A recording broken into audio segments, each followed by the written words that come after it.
Hello, everyone. Welcome back. Yeah,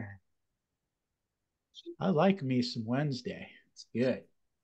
It's good to see everybody. I see Billy Britt out there. Billy, what's going on, my brother? It's been a little while, man. I know you've been busy, man. I know you've been busy. I know that you keep an eye on us and stuff, but it's good to What's up, see you. everybody? Good to see you on the call, man. We Shoot. had a few extra minutes. I see you, Rob. I see you, Rob. All the love, dude. Right on. Well, hey, yeah, as you guys know, we do this like every Wednesday, about this time, 5:30 my time, which is considerably later for some of you guys. And I want you to know that I appreciate that. You're willing to take some time out of your evening, spend it with us here on the call. If you'd like to join us in Zoom, you can try. There's a link in the description there on Facebook. You can click on it and see if Rob will let you in. He may or may not. He's the gatekeeper. But if he recognizes your name, you probably will. But hey, if you're new to the call and you want to be in here with us, best to get here a few minutes early uh, so we can kind of suss you out and make sure you're safe to let in here. Because there's been some shenanigans out there. Anyway, what else? What else? Am I forgetting anything? Where's Christina? Help me out, Christina. What do you got out there? What's new and Hey, exciting? so many things. So many things are new and exciting. I'm Christina. I'm here for the co-op update. We meet as a kind of steering committee on Tuesday mornings to talk all things cooperative. Cooperative business model is a fun business model where we all kind of go into business together and work together so that we can do more as a mass group, kind of the way that we do now, and share knowledge and information, work with the NGA, possibly get quantity discounts on certain things, and have stronger just marketing power and things like that. So there's a lot of power in numbers, and that's what a cooperative business model is for and does. And Lana Rouse was so lovely to join us in our meeting yesterday morning and go through our form for membership. So Mm-hmm. we're iterating on the membership form. We're asking all the right questions, making sure we're, vetting people in a respectful way that makes sure we're not just letting any riffraff in there, but also make sure that we understand, people's kind of businesses and how you're set up and what you do. Make sure you're really a shower door professional and you're not just some person who mostly does, I don't know, auto glass or something and has done one shower door one time. We really want to be a committed group of shower door professionals and share that knowledge and expertise with each other. So thank you, Lana, for your help and for your time, your willingness to volunteer and participate. And yeah, that's the biggest update is the membership. Nice. Well, thanks for the update. Much appreciated. Yeah, it's been a lot of fun hanging out with y'all on Tuesday mornings. Yeah, thanks for your willingness to serve. Yeah, so anyways, I really don't have a topic today, so this is a good opportunity for you to just suggest one. Anybody got a question that they want to ask or um, a topic they want to discuss? I'm all ears. I got one, Chris. All right. What's going on, Bill? Like to know how guys around the country are handling claims of spontaneous breakage. Hmm. And how many of their vendors are replacing glass for them? And what happens if it came from somebody that isn't your current supplier? Yeah, so have you had any claims here lately, Bill? We've had people say that their door broke that are suspicious to us, whether it's spontaneous or not. Yeah, we've had that. We've had a legitimate spontaneous one, and we know that that came from our own factory. Obviously, we're going to replace that. but some guys will replace the glass but charge for labor because they're not providing their own glass. But then it gets to the point where now you got spontaneous breakage and the glass comes down and chips tile or cabinetry or whatever damage it causes, and how deep you go. And has anybody had any stories that they're willing to share to the group of what's happened and how they've handled it? Good topic. Has anybody who's had this experience out there? I don't know what happened. I was like in a completely different room. All of a sudden I hear this boom. I go in my shower and there it is. You know, glass is broken. I didn't do We've it. had we've had calls on it, but it wasn't stuff that we've installed. They just kind of reached out to us to replace it. So we've replaced it before for them, and it was just due to supposedly spontaneous glass breakage, you know. But yeah, we have not had any of ours actually break that we've had to replace, just other jobs that people have called in about. So, and I'm wondering sometimes if it's broken or if it needed to be serviced and it was rubbing against the wall somewhere and it broke and they just weren't paying attention to the conditions of their shower, you know, and was the bottom corner or a corner rubbing against something that caused it to break when they opened it. But yeah, not personally have we, but we've replaced others that have. What's interesting about the topic is, I mean, it's pretty much no brainer if there's nobody home or if they were sleeping and they heard it explode. But how about if it explodes while somebody's in the shower? Mm. And now they got to step across glass to get out, unless there's somebody there to throw them a towel to step on, you know, those situations where there's blood and, you know, obviously they're going to blame the shower door guy no matter what happens. And everyone knows it's not the installers. It came from the factory. You know, you installed something that was good quality. I mean, I've done lots of glass in our 30-something years. And in our shop, I came in one morning, I had one panel broke in the shop. It was still in the rack and it was broken. But I'm talking hundreds of thousands of panels of glass, and I had one. Wow. Well, I mean, you do a lot of volume, Bill, so you're going to have one every now and then. Yeah, but I'm just thinking how, you know, they make a big deal of it on TV. Anytime somebody's glass breaks and somebody runs to the local news, if you go on Google, you'll see lots of them. Yeah. Lots of them. Well, if it's a Hollywood star, and there was somebody, about 3 years ago, I think, made big news just because, you know, it was an actor or somebody, they had one break. But like Daniel, we have the same thing. We've had, you know, 1 or 2 calls a year, maybe 3, seems like, but knock on wood, we haven't had any of our own. I know a few years ago, there was a lawyer whose daughter broke a glass door, and it was a barn door slider installed by their tile guy, I think it was. And it came off the rail, and he wasn't bent out of shape or anything about it, you know, which, you know, the guy's a lawyer, you know, I'd be shaking in my boots, I think. But that was not implosion. And what's really scary is we saw a video, I think maybe Christina saw this too. One of the guys or somebody texted it, and it was a glass entry system. It had a transom above a door using the patch fittings, hydraulic hinges, that sort of thing.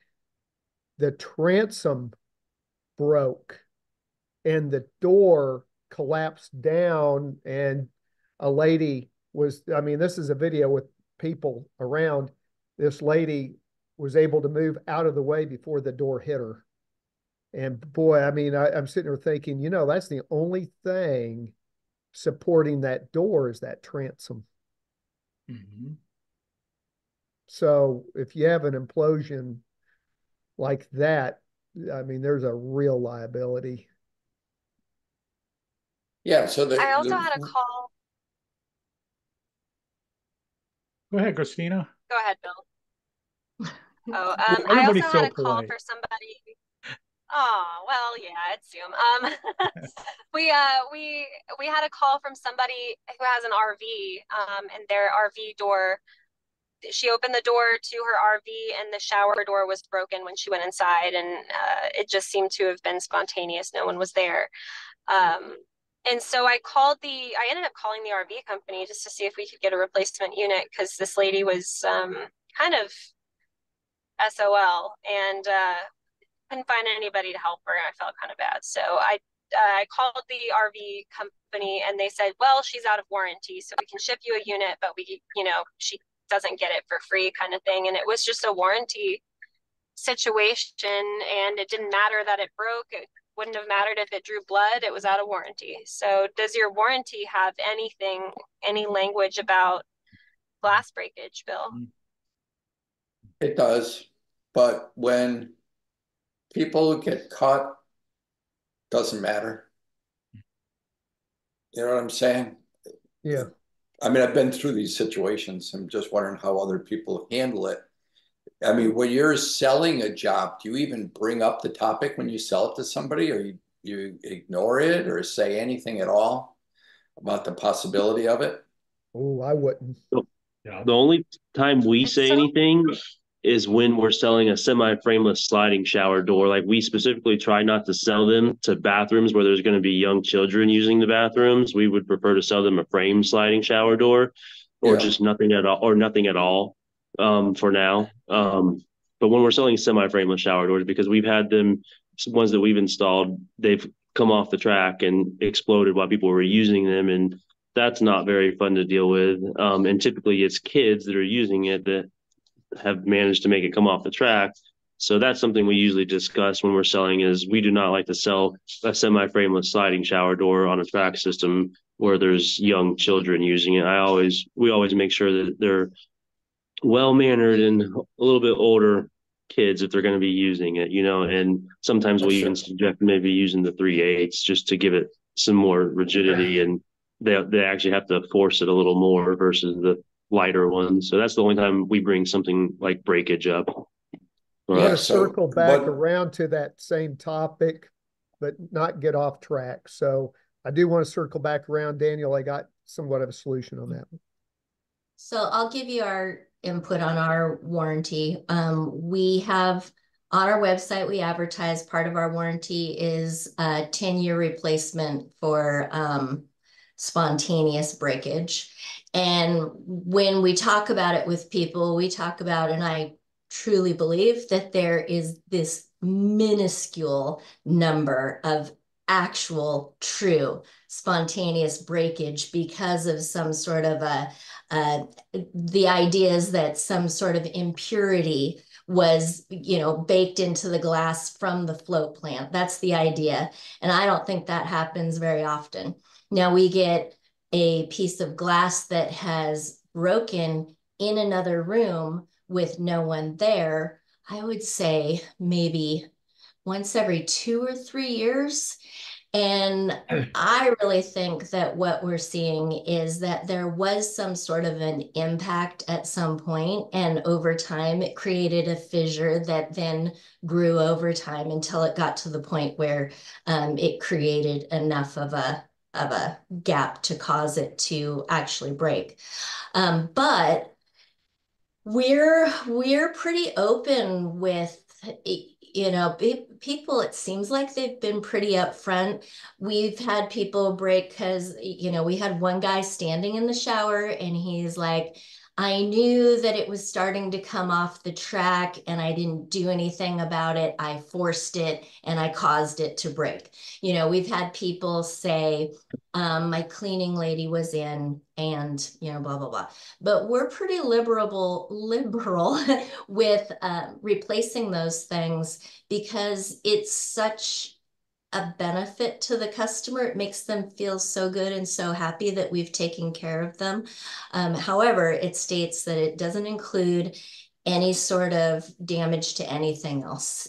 We'll replace the glass, that's it. You're using your same hardware, you're taking care of whatever else has happened. And I had one lady and she's like, what, you're not going to replace the handle? I'm like, I am giving you a free piece of glass, including labor and everything, after you've been using it for 8 years. Really? And she's like, well, okay. So, but yeah, we'll talk about it. But again, that's my story, and I truly believe it that it is not usually spontaneous combustion breakage, that Yeah. something has happened. But there's so much to discuss during a sales presentation. It's almost like, how can you really bring that up? Except for Well, the so many years or warranty, something like that, or I guess if you want to explain the warranty, sure. yeah, if it's part of your warranty, I mean, warranty discussion should be part of every job if you feel good about, what you're offering there. So that's why we bring it up. Yeah, I suppose that once you offer that, I mean, it's pretty hard to argue with someone then when they make a claim that, like, right? I mean, if they say it happened, you pretty much have to. Or have you ever had a situation where someone said um, they had a spontaneous breakage and you said, "Nah, Oh, we've hung up the phone and said they're lying, but we haven't said it to them. liar, liar, pants on fire." Yeah. And we honor that even with one of our manufacturers who used to provide that, and then they changed their mind later on and said, yeah, no, we're not going to warranty that after all. So Psych. yeah, so we've purchased the glass from that manufacturer, told him, you're a jerk, and bought it and installed it. And, what is it? $100. I mean, Have you ever done it 5 years later? They have spontaneous breakage. You're not using that supplier anymore. You order new glass, and then the tinting is different. The clarity, luckily now. yeah, sometimes it comes from Pilkington, sometimes it comes from Old Castle, and just the clarity is different. So when you have a door panel with white tile in the background, you can actually see the difference, even if they're both 3/8. We've had that. Had that on a railing job that was up near an elevator glass also, where it just looked different. But in that case, it wasn't us. The railing was good, but the guys that did the elevator shaft had to replace a panel. And when they did, the color was definitely different. It was only because they used a different supplier, because their old supplier either went out of business or their relationship was shattered. Well, and even if you use the same supplier, there's the possibility that they've changed who they're purchasing from. Or, I mean, it's kind of like the whole lot idea that comes with paint or whatever else you're buying. There's nothing saying it's always going to be the same. No. We're fortunate with Pilkington because they are the float supplier, and they're using the same sand from their own pits locally. So the color is very, very true over the years. But I go back, before we were even doing our own stuff and we were using multiple suppliers. It was funny, each one handled it differently. Some didn't warranty it, some said, here's a new piece. And then it came down, well, okay, who's paying for the labor? And then who's paying for the chip pile that the hinge broke something on the way down, broke the threshold, broke the shower pan, whatever. It gets into all of that. Ooh. And I don't know if you have, policies on that. If you had a 1/2 inch that goes, it really explodes and you get some high-end cabinetry and it scratches the cabinets. I had a customer that we had a door and a panel. The panel was in line sitting on a half wall, and the sheetrock wall outside had very expensive wallpaper, and it ripped that wallpaper, and it was very expensive. So the whole thing is, okay, who's paying for it? And ultimately, it was a homeowner's insurance claim. Wow. Hey, Bill, have you ever thought about heat soaking your glass to see if it's Say that again, Tim. Heat soaking. What about it? Well, like Viracron, they all heat soak their glass for to see if it'll break. No, You never heard of that? no. Well, I've heard of it, but we don't do it. No. Well, Yeah, how it would you seems do that? How's that seems to me the done? cost benefit would be I don't know how they do it, Yeah. but Viracon, they put out a lot of insulated units tempered, Yeah. and they heat soak them well just because they're going to high rises and Maybe that's a requirement because of where it's going. I don't know, but I mean, we talked about this in the past. I've been playing with this safety film that you can apply on the glass, so even if it breaks, it stays together. yeah. And if somebody's really, really concerned, like Brian was talking about, some actor, let's say you have an athlete, a high-end athlete that buys a door. You don't want to be the reason that he can't play for whatever reason.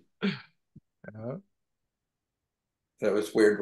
We had a scenario only a couple of weeks ago, and we sold a set of sliding doors to a tub to a customer 5 years ago. The house got flooded during a hurricane 2 years ago.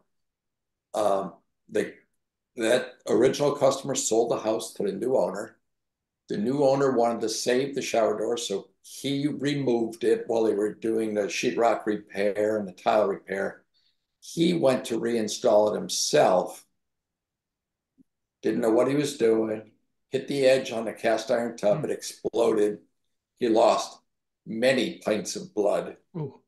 And he wanted us to come out and clean it up and clean up the blood.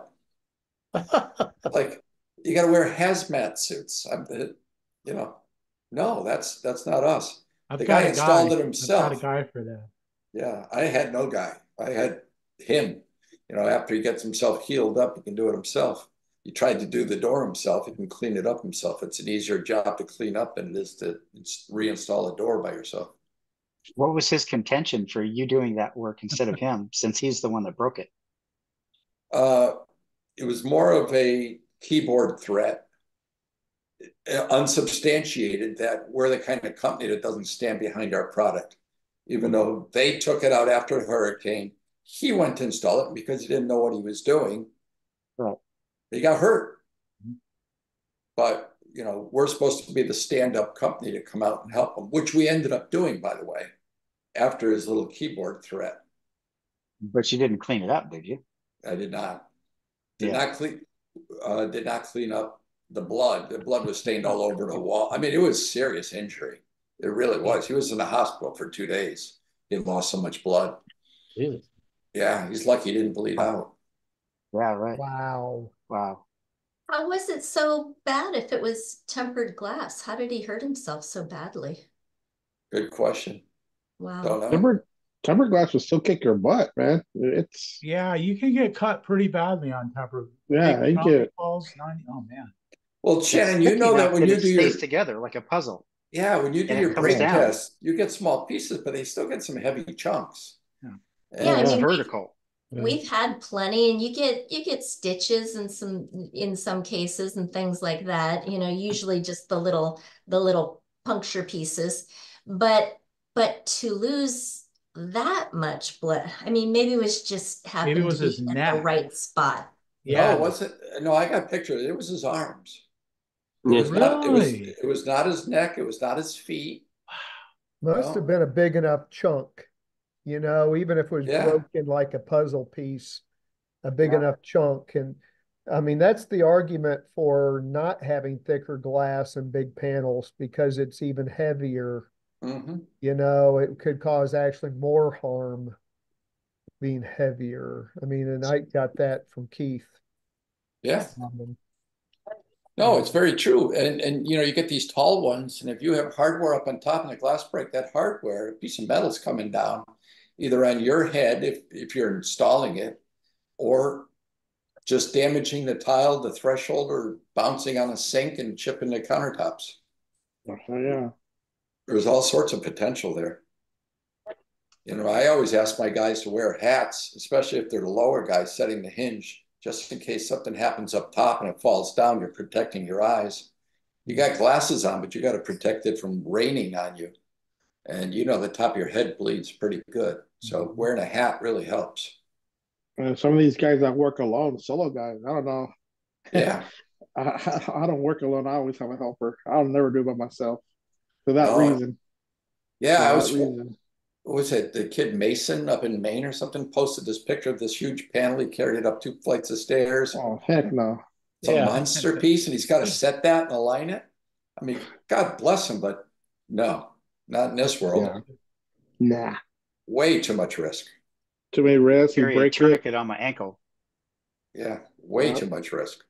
Yeah. I mean, I just imagine if you had to pancake it or do something in the bathroom that change it to get it through the doorway and then rotate it by himself. The potential for damage and then injury. It's crazy. So people are too cheap though to hire a helper. They just want a bid low, and that's what they get. I don't know. I guess it's the old man talking of experience and seeing these things happen. And, you know, there's a lot of younger guys that haven't run across this yet. I think we can all admit that we've done things that we shouldn't have done, right? Yeah. Yeah. I mean, I try and foresee the future, but I know when you're young and, you know, you're scraping to get every job you can get, sometimes you do things you shouldn't do. Yeah. I mean, in a case with me, my helper couldn't work that day. He called in because he was sick or whatever. Yeah. And I did the job anyway. And I shouldn't have, but I did. It worked out fine. But the potential is certainly there. Without a doubt. Without a doubt. So, you know, I mean, how many of you guys order from a supplier and the supplier says, we won't replace the glass? They won't. They won't. They won't. Or do you guys say, I'll say to the customer, we'll replace the glass, but I got to charge you labor. I mean, that's what every warranty in the world does. You know, unless it's a brand new warranty. The only thing I get is 48 hours to inspect it. And if there's any like pits or anything in the glass, then they'll replace it. But that's about it. That's my warranty. That's about it. They don't warranty tempered glass. Yep. So you got a taillight warranty, right? No, a little bit. Pretty much.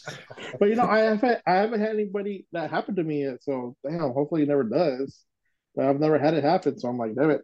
You know, we're talking about it now. But tomorrow, watch. I don't know. Well, I've never had business long enough. It's going to happen. Yeah, I've never. Adrian, now that I remember, I had one that did 25 years. After 25 years, that hasn't happened. Now, broken windows and stuff like I had that break on me. I had that, but I had a big piece of plate come down and just land right in front of my face. Like shit, if I didn't move my hands, shit, I'll be like some kind of robot or something, But no, I've had my share of glass breaking, but as far as the shower door, I haven't had that yet. Thank God. Not yet. Hey, I'm watching you talk, Adrian, and I'm looking at your logo. Nobody's ever said anything about the guys not wearing glasses or safety gloves.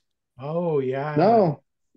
You know what? My God, if I posted that, I think I'd get hammered. It's funny. Oh my God. That was back in the old days, back before there was a safety.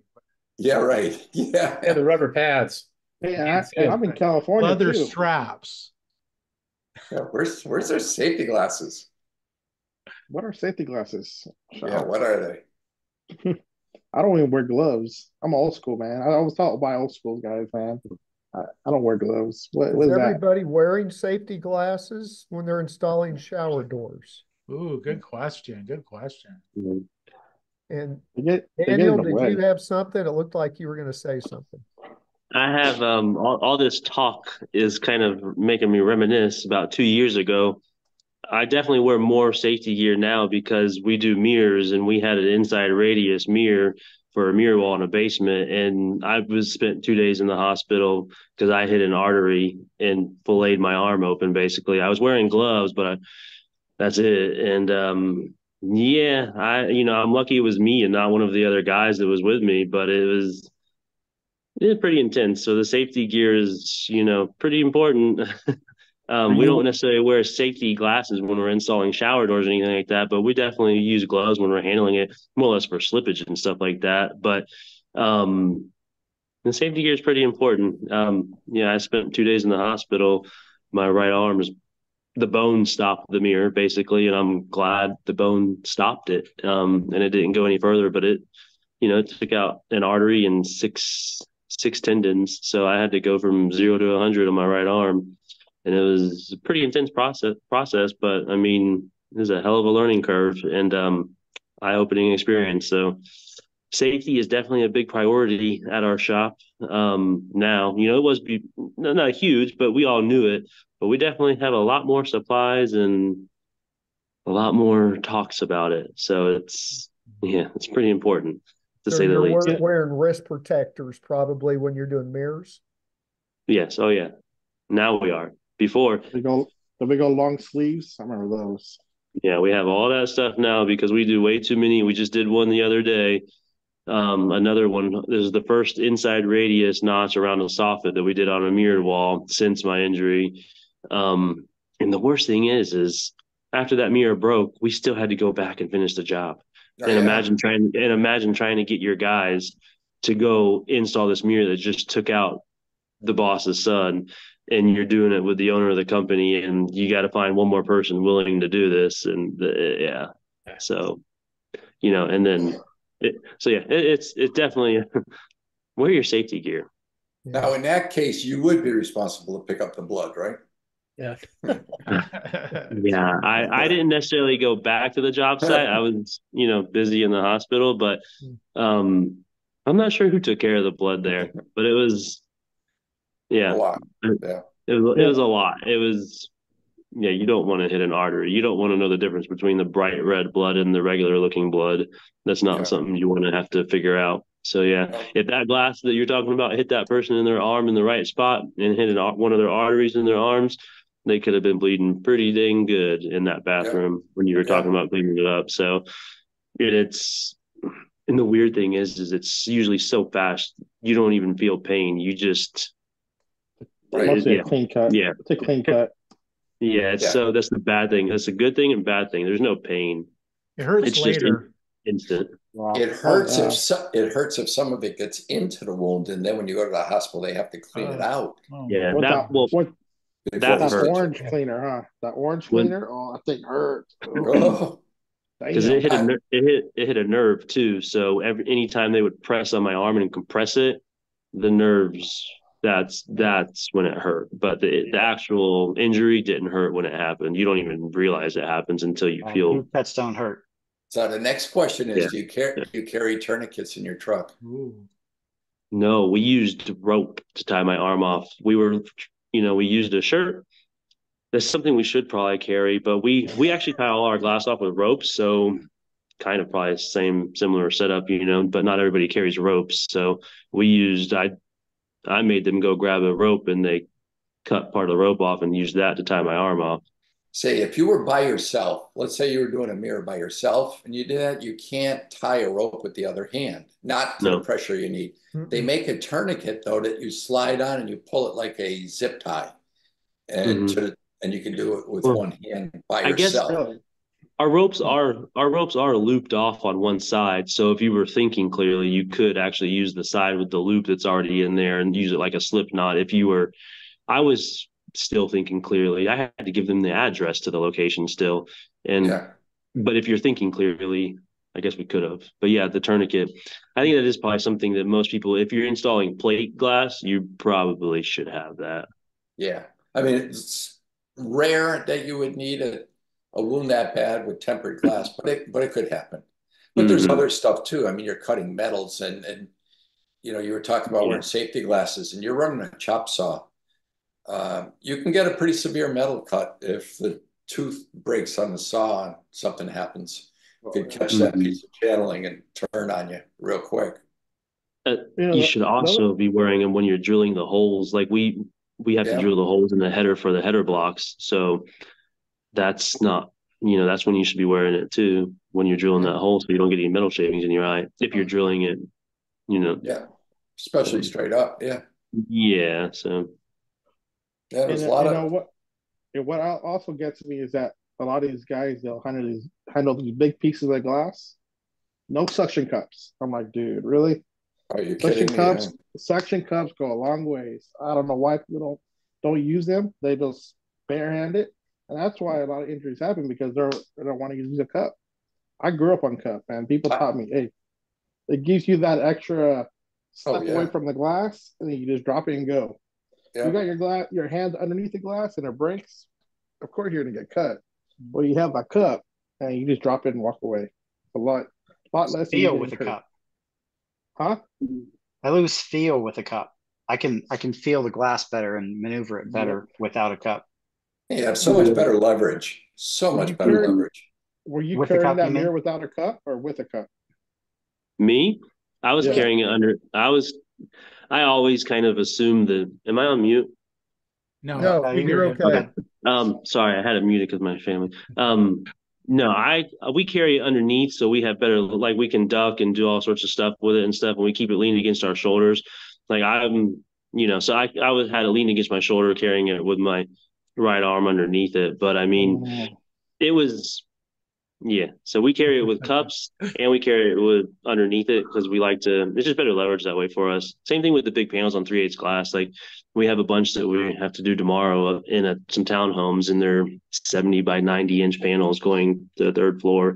We're gonna, if depending on the setup, we'll get underneath it if we have space for it because we can control it better, and we can, it feels like we have better control over it. But if we have to stay low to clear the doorways, then we'll use the cup so we can keep the glass lower and clear the doorways. And, if we have to keep it tilted on an angle. So we do both, but, I prefer to be underneath it when possible. That's how you get hurt.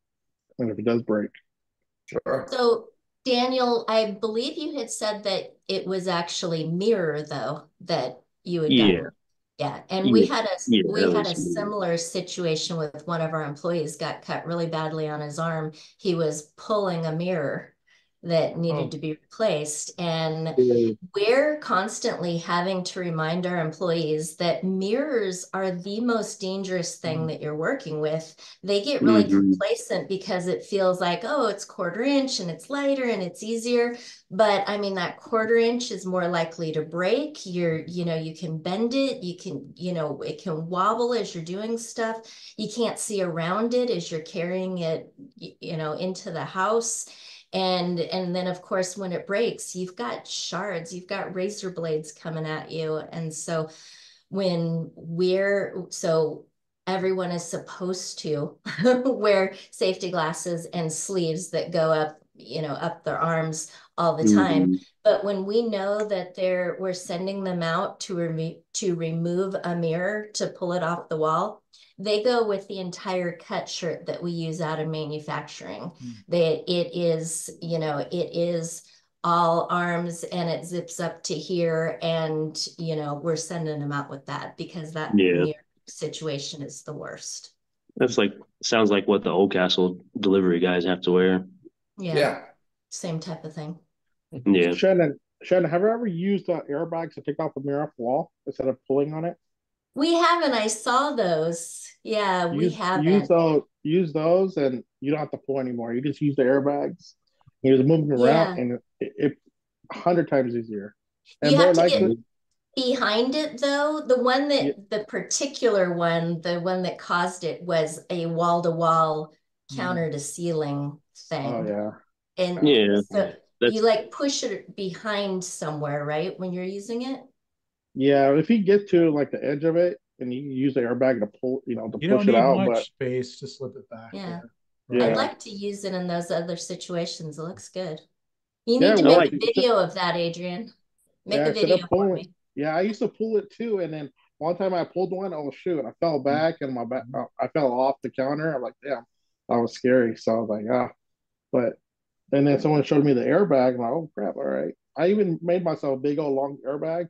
I got this metal rod, and I attached. I got a longer hose, and so now I have a long one. If I have a long tall mirror, I just stick it back there, and I'll just pump it, and it helps me take off the big piece of the mirror. Seems scary. Seems like you just don't know. That's like a jack in the box. You don't know when it's gonna come off. I like to. You can feel it. You can feel it when it comes off. You can feel it. You can You can still hear it. feel it. Mm-hmm. Yeah. Okay. You I have like to be able to feel it and feel around where the mastic is and stuff. you can do that. You can feel it, and you can hear it peeling off the wall. And you Yeah. most of the time, you'll get the mirror off in one piece instead of in chunks. It makes it a lot easier. A lot. We love getting it off in one piece. We don't like two pieces or multiple pieces. Yeah. One of our builders got mad that we removed a tight fit mirror wall in about 30 minutes, and we charged him quite a bit. And he said, "Well, what are you charging me so much for?" I said, "For the professionalism, because we got this down in a 3-piece mirror wall in 3 pieces." For the hospital stay, potential hospital stay. Yeah, we're making up on workers' comp. Yeah. Yeah, we just take a package of wood shingles and start shoving them in behind the mirror. Yeah, I like that. And they'll start popping. You just keep building them up. Drop something behind it, and as you pull it off, it falls further and all the gives time. you a little more. Yeah. I used to do that. I still do that. Yeah. I use both of those. I use the shims and exactly. The use the airbag and some shims. I do both. Hey, the guy Rob, can you put that airbag thing in the link somewhere so I can check that out? Whatever that airbag thing is. I don't like the shims though. I won't do that. We don't like the shims because it'll pop it off the backsplash on us if we get too many built in there. Yeah. The guy. Yeah, you can buy the smart. Hey, the He smart prefers to be called the man. The man. Why you use suction cups. Use suction cups. Robert. Catch it. Yeah, you have a suction cup on it, and as it goes down, you get a little tug, and you can hear it popping. Okay. I do want to circle back around though to something Daniel was talking about earlier about the sliding doors. I don't know if there's other brands, and hopefully somebody here can enlighten me if there's brands that do this, but the Alumax semi-frameless doors, they have the anti-jump inserts for their headers. And what's nice about those is that will prevent, like if you slam the door shut, the door kind of wants to pop up, and then that's how it comes out of the rail. And so that insert prevents that door from popping up far enough for the rollers to come out. And that's something Alumax has. They're cheap, and that will prevent you from having those type of issues. So I didn't want to forget to bring that 310 up. has them also. What other company? Cardinal and 310. I'm pretty sure they both have them. Contractors Wardrobe. WBS has those too. Yep. Do you guys use those? Do you guys kind of use those every time? Right? Yeah, Daniel, what was your question? I was just going to say, is that something you guys use as a standard just anytime you install them, like whether it's new construction or residential, like a occupied house? Or is it just on like homeowner jobs? I do it, but we're strictly homeowner stuff, Daniel. I don't do home builders hardly at all. So I just do it, and I tell customers I'm doing it. You know, that's one of my benefits. Mm-hmm. And this is probably because one time I had a customer, they wanted to have obscure glass, and I ordered 1/4 inch pattern 62. And then come to find out, well, they said, well, we don't have 1/4 inch. So I told the customer it has to be 3/16, blah, blah, blah. Long story short, one night, it was like a Friday night or Saturday night, movie night with the kids. This is when the girls were smaller, and got a call about 8 o'clock, and customer said, my daughter is stuck in the shower. She can't get out. And it was one of those situations. It was that lightweight glass. It had popped out. It had kind of jammed against the bottom curb piece.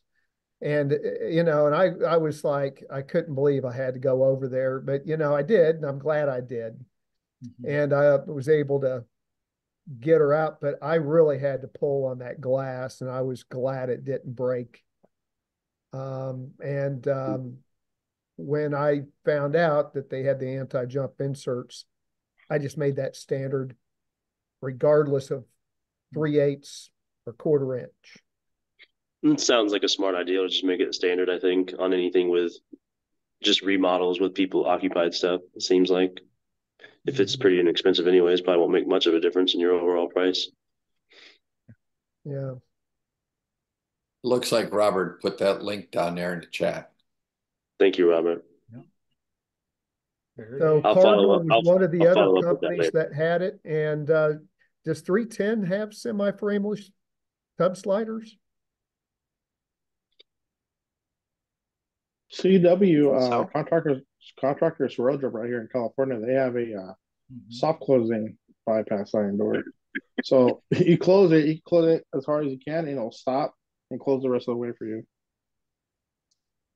Yeah, the anti-jump helps too in case somebody left their face cloth on the sill, on the threshold, and they go to slide the door, and it's actually wedging the bottom upward, which would force the wheels off. The anti-jump helps for that, where the self-closing doesn't prevent that. You guys really deal with that, the anti-jump? I don't know. I know when I install shower doors and the bypasses, I use a 5/16 glass. That's my standard. I just want the weight of the glass to be there, so there's no chance when you close it. It's no chance. I mean, that weight, they're heavy. So, but what I use here in California is by VS. It's the SC5000 or TE5000, and they're a 5/16 thick glass, and it's pretty well made. I mean, I've never had any problems with it, but that's the only one I will use. They ain't cheap. 1/4 inch is good. They ain't cheap, but they ain't cheap. WBS is like, they're not cheap, man. Especially the top 16s. Chris, this Facebook page, notch, this Facebook page isn't for the cheap guys. Remember, this is the professionals group. That's a fact. All right. That's why we're not familiar with the cheapness. That's right. That's right. Well, that's who I use too. Same guys. I don't know if we got. It's just a good product, and I don't sell like their bottom line, like the 3/16. Like I was like, no, we don't even, if you want that, you're gonna have to get it from somebody else because I had a customer today. I had to go look at a shower door. I thought that there were shower installers. They got like 20 holes on each side of the wall where they couldn't figure out how to hang their door. I saw that. I'm like, really? I'm like, okay. I thought you did that. And so I had to take it down. I took it down and I disposed it. They're gonna get the tile guy to come replace it, and I'm gonna put a Cambridge or a Napa series in there for them. So you're saying there's a different way to do that? Yeah, seriously. At first, they wanted me to put caulking to cover the holes. I go, nah, I got to replace it. You need that for your weep system, Like, right. Little peephole, little peepee tom. It was terrible. Let the air circulate in there and keep it dry. A steam shower. I was going to ask if I can ask a different question. It's a little different topic now, but the Southeastern aluminum product, I know some people really, they've talked about the header being heavier duty, like the deluxe header Sierra Lawrence has, but this one's a little bit stronger. Can anybody tell me if that's compatible with the Sierra Lawrence Prima, or do I have to buy the Southeastern hinges?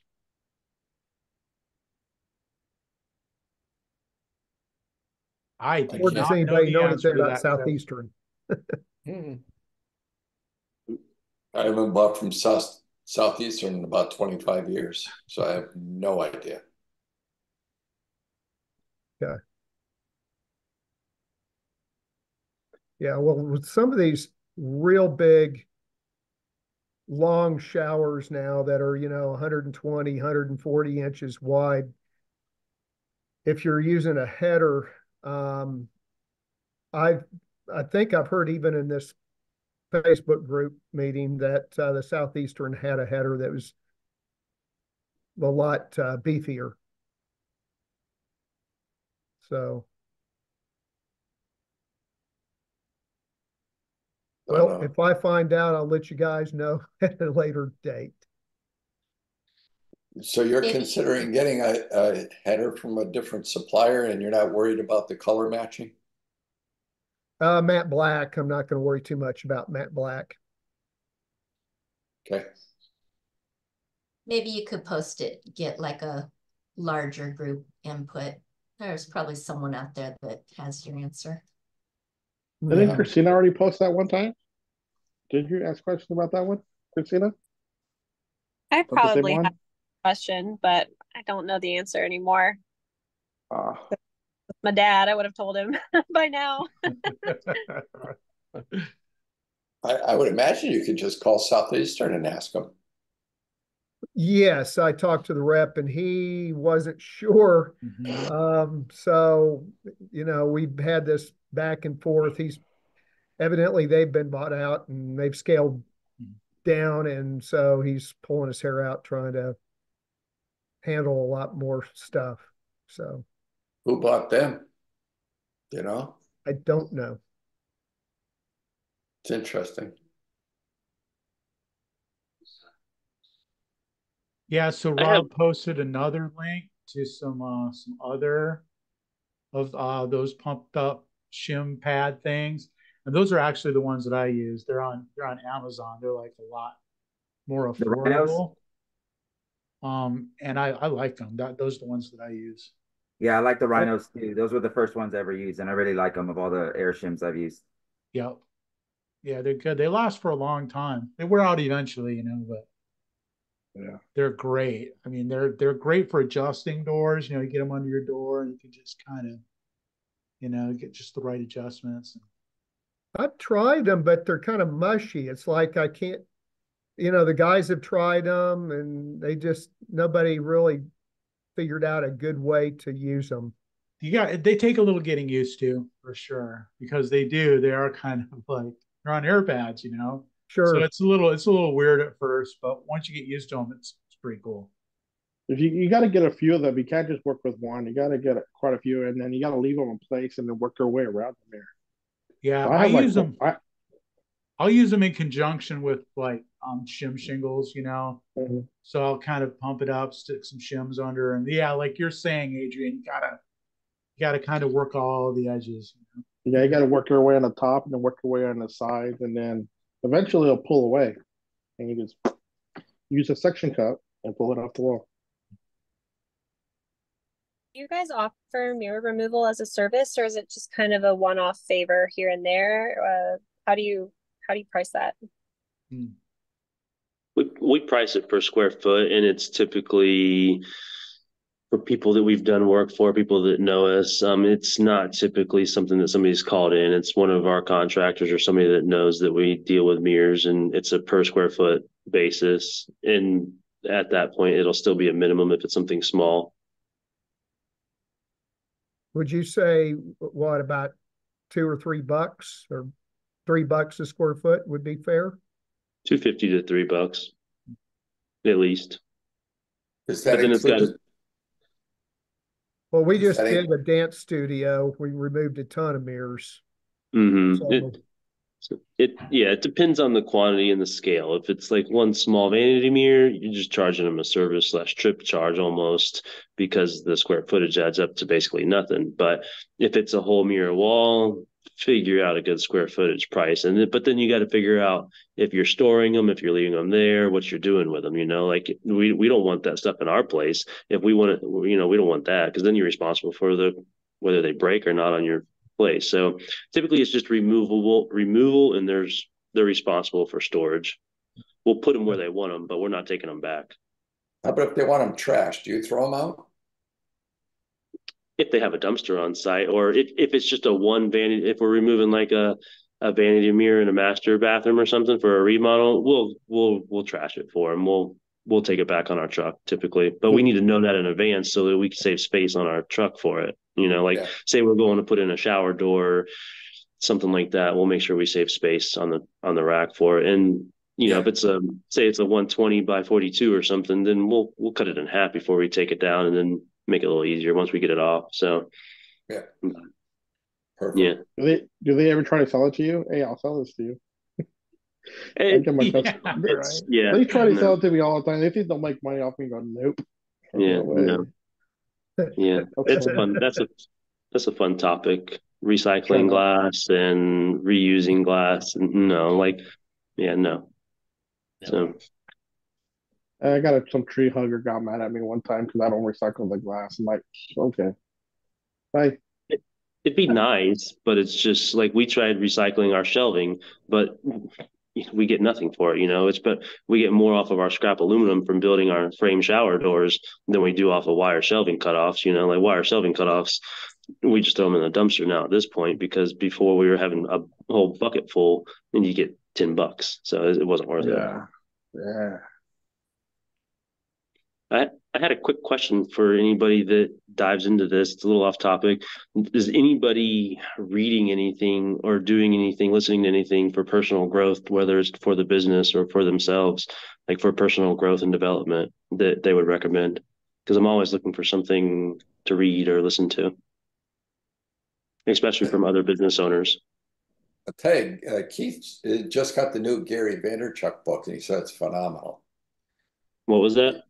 Do you know Gary Vaynerchuk? He's a social media guy, but very, I know a very Gary well V. known. I know a Gary V. Is it That's Gary him. V? Yeah, Gary V. That's him, but his last name is Vaynerchuk. His new book just came out, and Keith said it's amazing. It's really good. Mm-hmm. Yeah, he's big with social media stuff, I think. Yeah. The other one he read is that Chris Voss book, which is really good. And that's the art of, it says never compromise. Is that the Art of War? Is it the one? Yeah, I've read that a number of times. No, it's not that. Okay. Oh, no. Chris Voss is the FBI negotiator. And it's all about negotiations and tone of voice and psychology. There's a couple things posted in the chat. People are posting. So yeah, that's where I figured people would put something like that, which would be nice to go back to. If Chance was still here, he'd give you a list of them because he was big on that. Oh yeah. Yeah, Shannon, that was a really good one. The E-Myth, I really liked that one. Yeah, that is a good one. Yeah, I've read a bunch of them. I read, dozens. Have any of you guys followed that guy on Instagram? His name's Jefferson Fisher. No. He's pretty good. He just does these quick, like 30-second things. It's mainly about communication. I think he's an attorney or something, but it's like somebody else told me about it. Somebody in one of my networking groups said, "Oh, you got to check this guy out." And it's good. It's Jefferson Fisher.